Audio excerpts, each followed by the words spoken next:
Je veux que tu sois mon VP. C'est toi que je veux. T'es mon second. Eh bien, George, je suis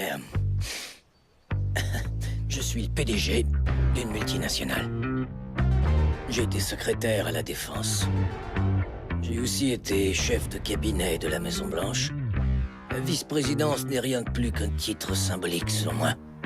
Hein? Mais on peut peut-être s'entendre pour... Salut à tous. Eh bien, si vous vous intéressez à la politique, le film dont je vais vous parler aujourd'hui est pour vous. Il s'appelle Vice ou Vice. On peut jouer sur le jeu de mots Vice-Vice, en anglais comme en français. Et il parle de Dick Cheney. Dick Cheney, c'est un personnage majeur de la politique américaine qui était vice-président sous l'ère de George W. Bush de 2001 à 2009. C'est un film qui a reçu énormément de nominations aux Oscars, donc il sera sans doute au palmarès des Oscars.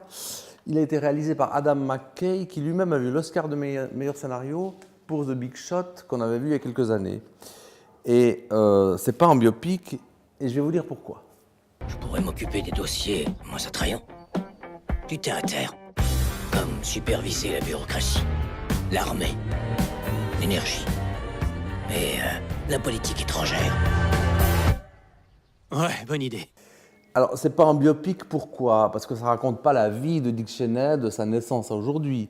Ça raconte des éléments de son existence politique. Alors, ceux qui s'intéressent à la politique américaine, ils vont pas apprendre grand-chose. C'est pas un film qui révèle des choses fondamentales. En revanche, ceux qui connaissent moins vont être tout à fait passionnés par ce qu'on voit à l'image. Et alors, ce qui est intéressant, c'est qu'il est incarné, Dick Cheney est incarné par Christian Bale, qu'on n'attend pas forcément là.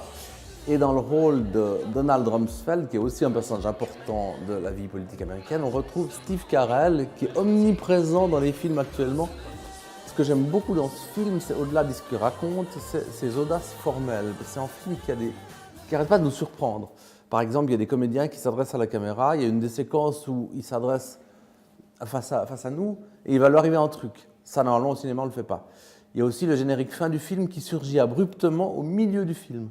Ça, d'habitude, on se dit c'est à la fin que ça arrive. Ben non, là, c'est au milieu. Donc, on est sans arrêt désarçonné, on est sans arrêt surpris, on est sans arrêt perturbé dans notre confort réceptif. Et ça, pour moi, c'est un point très positif. Et c'est pour ça que je vous conseille fortement d'aller voir ce film. Excellente séance. Alors, est-ce qu'on se lance ou quoi? Tu vas accepter?